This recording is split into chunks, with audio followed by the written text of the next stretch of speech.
Welcome back to another quick guide. Today I'll teach you how to display Spotify on lock screen. And it's literally an easy process. Make sure to watch until the end of the video to know how it's done. To display Spotify controls on the lock screen of your Android, you need to ensure that notifications and media controls are properly enabled. Here's a detailed guide on how to do it. First method, enable notifications for Spotify. Go to your device's settings, tap apps and notifications, or apps depending on your device. Scroll through the list of apps and tap on Spotify. Toggle on Allow Notifications. Ensure that all notifications are allowed.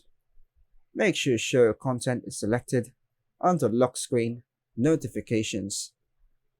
By following these steps, you can ensure that Spotify displays controls on your lock screen, allowing you to manage music playback without unlocking your device.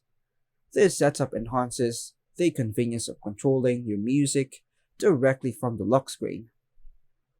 And that's all for now, folks. Thanks for watching.